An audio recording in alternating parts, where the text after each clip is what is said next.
We're back. Thanks for staying with us. Joined now by Robert Linton. He's a senior portfolio manager with Strattners Hedge Fund. Robert, welcome back to the program. Hi, Don. Thanks for having me on. I appreciate you having me on. I'm really glad that you're on the program this week because I want to talk to you about funding small companies in a challenging economy. We're seeing rampant inflation, record inflation, 50-year high. How's that affecting your ability to fund companies right now? Well, it's kind of the same situation, really, no matter what's going on with the economy. It depends a lot on what the company is doing, what sector they're in, how the inflation and economy affects that business. But when companies are focused on making sure they get the word out about the company so somebody hears about them, the key is to raise money. Stock must have liquidity, or people aren't interested in buying the stock.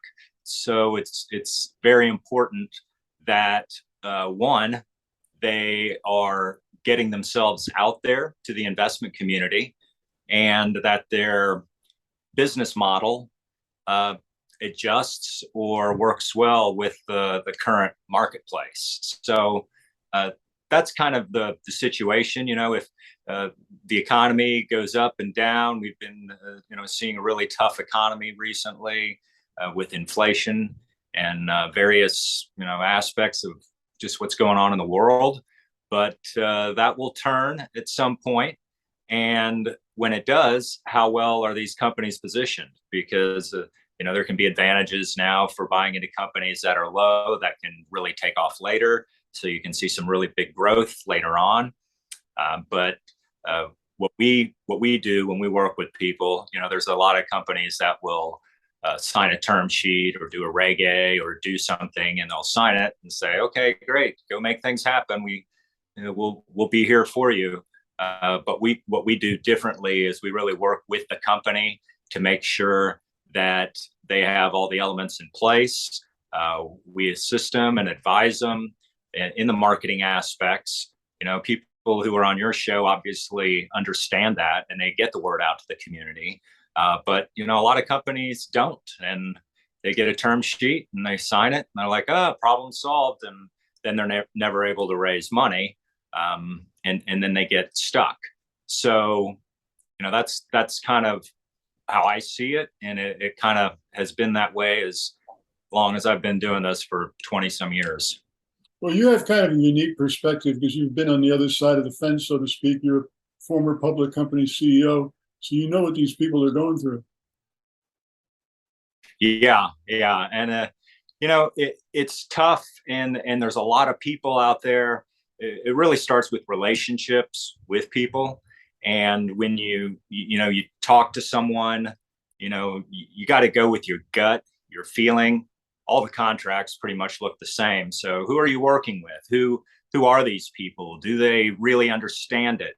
Are they talking on the phone with you, twiddling their thumbs and just making sure you talk for 5 minutes and then being like, okay, I used to have that happen. I'd sit there and give them a pitch and explain what's going on with the company. And I could tell they weren't even listening to a word I said. They just wanted to make sure I had something to say. So how much help can they really give you? Do you click with the person that you're working with? All of these things, that's just kind of been my philosophy over the last several years. Because if you can't have a quality working relationship with who you are working with, then they're not really going to be there for you. So that's and also the same goes for us. If we don't have that type of relationship with the client, it's not necessarily somebody we want to work with, because it doesn't do us any good to have a term sheet and a non-responsive CEO that doesn't work with us to help them. It's like the Jerry Maguire thing. Let me help you. So that's kind of the game these days. And the other side is saying, "Show me the money." Yes, exactly. Help me help you so I can show you the money. That's how a lot of people I talk to in this business that are funding companies, they complain about these small companies sometimes are woefully unprepared. Do you find yourself running across that? Yes, and it's not necessarily that they don't understand their own business. Sometimes they just don't understand about being a public company, because you're really running two companies. You're running a company that has an operational business that you're making revenue, profits, or in development, whatever it may be. Then you have the other business, which is raising money. So you're selling a product, but at the same time, you're selling investors on buying into your company with stock and receiving a growth in making money on that investment. So you have to do both. You have to market both to your customers as well as to your shareholders or potential shareholders, and making news releases, letting people know what the company is doing, keeping them up to date.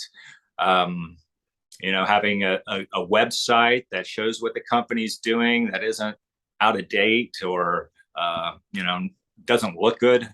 It's like if you go to a garage to get your car worked on, and there's tools all over the place and garbage in the corner. Do you really have faith that they're going to remember to put all the bolts back on your engine? So that's your storefront these days, is a website, and having a good appearance that you care about, that's up to date, is important. Would you say your best advice to companies seeking to raise capital is to be visible, to be out there? Absolutely, because if they don't see you, they don't know you exist. And no matter how great your business is, you don't want to have the best kept secret when it comes to a public company. As an investor, sometimes you like to find a secret. And, Don, that's kind of, I think, one of the great things about your show. It's people just starting to get out there, to get visible, and it introduces people and gives them the idea, hey, this company gets it. They're getting out there. They're marketing. They're on Don's show today, and people are going to start hearing about them. So that's a very important element. And yeah. If people want to get in touch with you, Robert, explore maybe working with you, what's the best way to get in hold of you? They can just contact me at my email address, robert.linton@strattners.com. Once again, Robert Linton, Senior Portfolio Manager, Strattners Hedge Fund. Robert, your input's valuable. Thanks so much for joining us. Okay, thank you, Don. It's a pleasure. Have a great day.